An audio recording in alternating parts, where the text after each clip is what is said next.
Winalis at walang kahirap-hirap na tinalo ng Akari Power Chargers ang Farm Fresh Foxes. Pero marami ang nagsasabing hindi ito ang Farm Fresh na nakikita nilang nakikipagbakbakan at pinahirapan ang defending champion na Creamline.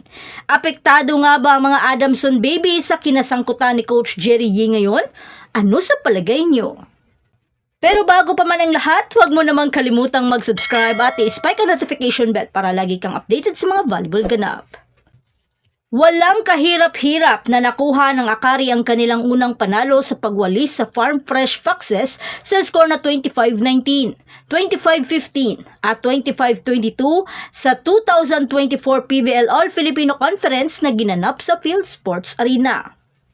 Sa pangunguna ng team captain na si Michelle Cobb na nakapagtala ng 3 points including 1 attack and 2 blocks with 16 excellent sets, ang Chargers ay nangingibabaw sa Foxes upang bumawi sa kanilang magkasunod na pagkatalo sa kamay ng Signal at Creamline. Pero marami ang nakahalatang medyo tumamlay ang laro ng Farm Fresh at malayo sa laro na ipinakita nila sa bakbakan ng defending champion na Creamline. At marami nga ang nagsasabing baka apektado ang mga Adamson baby sa isyong kinakaharap ng kanilang head coach na si Coach Jerry Yee hinggil sa pagpataw sa kanya ng suspension sa UAAP.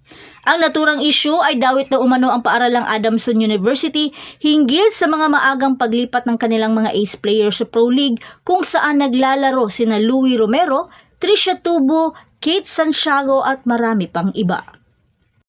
Bagamat marami ang nag-aabang sa isang intense at nakakahingal na bakbakan, pero iba ang nakita natin lahat dahil sa first set pa lang, hindi na makaporma ang Farm Fresh. Tinadtad ng mga klase-klaseng atake at sabayan pa na walang receive at pasa, kaya hindi nila ma-convert sa puntos ang kanilang atake.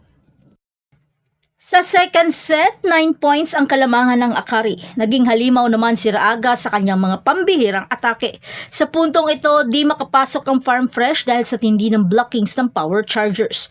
Kaya limitado rin ang kanilang puntos, kaya natapos ang bakbakan sa score na 25-15.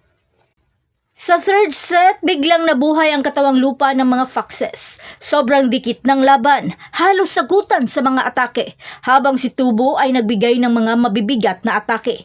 Si Chini Arroyo naman ay nagbigay rin ng mga pambihirang atake. Sa puntong ito, mukhang lumabas na nga ang laro ng Farm Fresh, pero Raagas at Sultones ayaw rin paawat sa kanilang mga klase-klaseng attack. Hanggang sa lumamang na ang Farm Fresh ng 3 puntos, pero Cobb itinabla sa isang killer block kay Trisha Tubo. Hanggang sa sanib pwersa na ang Akari sa kanilang mga atake, kaya Coach Jerry Yee napa-time out. At sa nakikita ni Master Shimizu na tila nadadown na ang mga Foxes, kaya paalala niya na mag-focus at mag-concentrate. Dahil ang larong volleyball ay isang mental game na kailangan ng mental toughness. Bagamat pinilit man ng Farm Fresh na tapatan ang lakas at enerhiya ng Akari, pero di pa rin ito sapat lalo't pinalakas ng Akari ang kanilang depensa.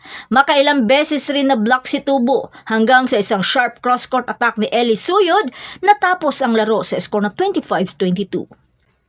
Si Sultones ang nanguna sa puntos na may 16 points habang si Suyod naman ay may 14 points. Sumunod naman si Raagas sa may 10 puntos. Sa kabilang banda, si Tubo lamang ang may double-digit scores sa Farm Fresh na may 10 puntos habang si Arroyo naman ay may 9 points.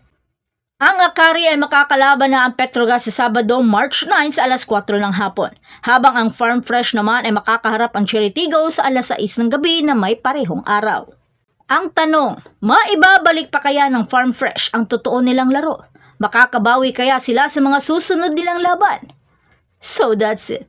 Thanks for supporting this channel and please don't forget to like and subscribe and spike the notification bell para lagi kang updated sa mga valuable ganap. And thanks for watching.